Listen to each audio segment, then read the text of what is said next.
What's up, ladies and gentlemen, boys and girls of all ages? So, I watched WrestleMania last night and the night before because they start doing them every two night. It's always the 1st of April and the 2nd of April now because they do them 2 nights because they don't want to leave anyone left behind unless your name is LA Knight, just or Bray Wyatt or anyone that basically, just doesn't fit their criteria, whatever. So, the first night was pretty good actually. Rita Ripley defeated Charlotte Flair for the SmackDown Women's title. I was super happy about that just because I am not a fan of Charlotte Flair. I am not a fan of the fact that she's basically wrestling royalty. Just because her last name's Flair, she gets to do whatever the hell she wants. Yeah, she could be an amazing talent, but she could also be a snobby fucking bitch from what I heard behind the scenes. And honestly, she's one of those people that I just don't want to see be successful. Lita and Becky Lynch and Trish Stratus versus Damage Control's surprisingly decent. It wasn't like super good or anything. LA Knight. Austin Theory versus John Cena was bleh. It was whatever. The men's showcase was actually surprisingly good. Like, I was actually kind of caught off guard because I was like, damn. And then, of course, we get to the stuff I really cared about. Sami Zayn and Kevin Owens versus the Usos. Pretty sure there was a couple other matches I might have forgot to mention. But, like, that match, goddamn. That was, like, the perfect way to end a WrestleMania.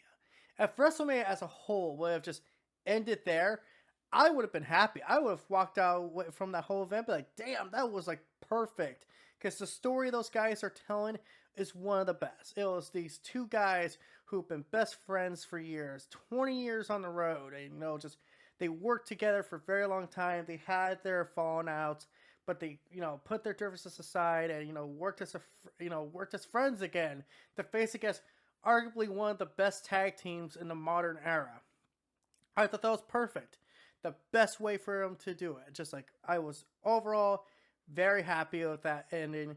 And then winning the tag team titles, like about fucking time. Those tag team titles actually now mean something outside of the Usos.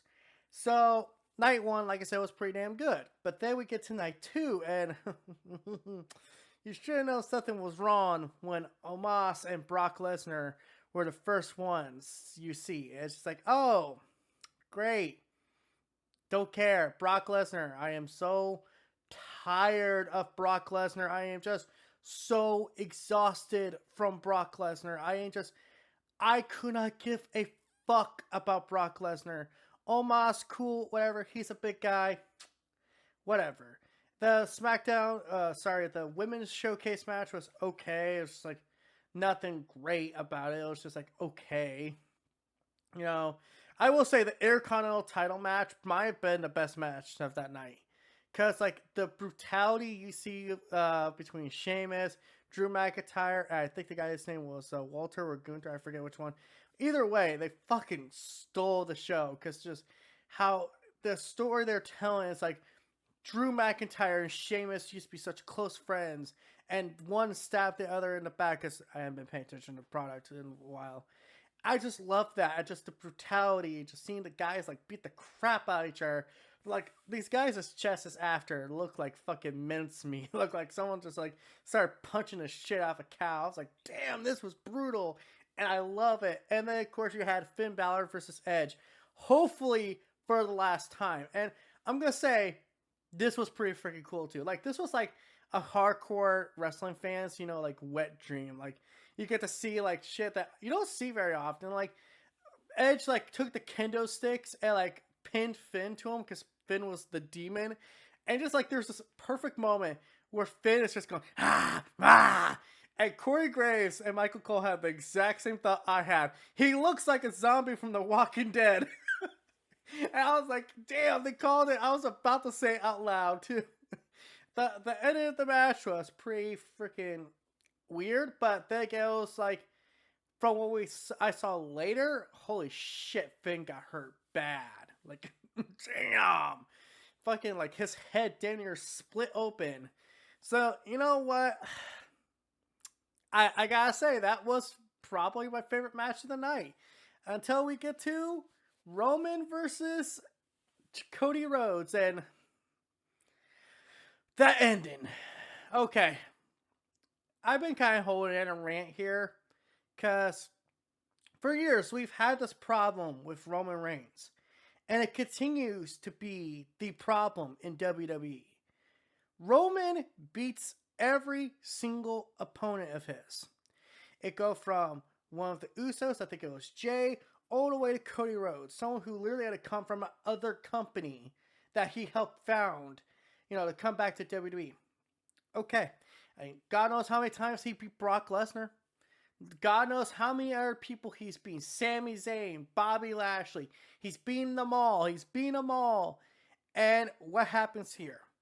In the main event of WrestleMania, where they're setting up for clearly Cody to be the favorite. The fans are clearly going to be on Cody's side here. They let Roman win. And with possibly one of the dumbest finishes I have ever seen in a WrestleMania main event. And I mean this. So what happens? During the match, it's kind of being traded back and forth. Like, Roman and Cody are kind of, just really beating the crap out of each other. And Roman's, being pushed to his limits. Like, this is the one time Roman's thinking in his head, holy shit, he might actually win. The Usos come out, they attack Cody, but then Sami Zayn and Kevin Owens come out and stop them. Cool. That's exactly what I expected. I was like, the Usos are going to they had some part in all this. Solo Sikoa, earlier in the match, was ejected from the ref because he actually hit Cody with his weight belt. And I was like, okay, he's out. So Paul Heyman's going to do something, right? Paul Heyman does do something. He distracts the ref. Then some guy with a hoodie comes in the match, does a Samoan spike, which dead giveaway who it is. And Roman pins Cody 1, 2, 3 after giving him a Superman punch or a spear. Can I just say this also for the record? A Samoan spike is one of the dumbest finishers I have ever seen in my life. All it is, it's a guy lifting his thumb and jamming it in some guy's throat. Now, obviously, that's going to, distract, hurt the guy. But it's still stupid. Why is this thumb so powerful that it's capable of rendering someone down for a pin? Obviously, technically Roman got the pin because he was the one that, did the Superman punch. But it's this is so stupid.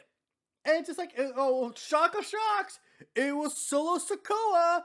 And I guess the idea is Solo didn't think Roman could do it. Okay, so why do this? Why do this? See, now here's the problem with Roman Reigns. This is, like I said before, this is the continuing problem they've had with Roman Reigns. No one is believable to beat him. Not Cody Rhodes, not Brock Lesnar, because God knows. And I already saw the Monday Night Raw after. I saw Monday Night Raw tonight. Guess what they're setting up for? Guess what they're setting up for, folks? Roman Reigns versus Brock fucking Lesnar. I fucking knew it. I knew this shit would happen, and I had my hopes that maybe Triple H could actually be the guiding light. Maybe he could actually, make some of his NXT guys, somewhat relevant. No. It's just more Brock and Roman. Are you guys sick of Brock and Roman? Are you sick of me talking about it? Are you sick of me sitting here saying Brock and Roman? Well, someone needs to tell WWE they need to stop booking that fucking match. I am so tired of Brock Lesnar and Roman Reigns. This sounds so fucked up to say out loud, but I really wish one of them would get injured. I really wish Roman would have a broken arm or something, so that way we don't have to see Brock and Roman. We can see Cody versus Brock. We can see the Usos or Jey Uso kind of get a solo run. No, we can't do that. We can't actually be creative in our booking. We can't actually bring up a mid-carder and actually make him a believable threat. I swear to God.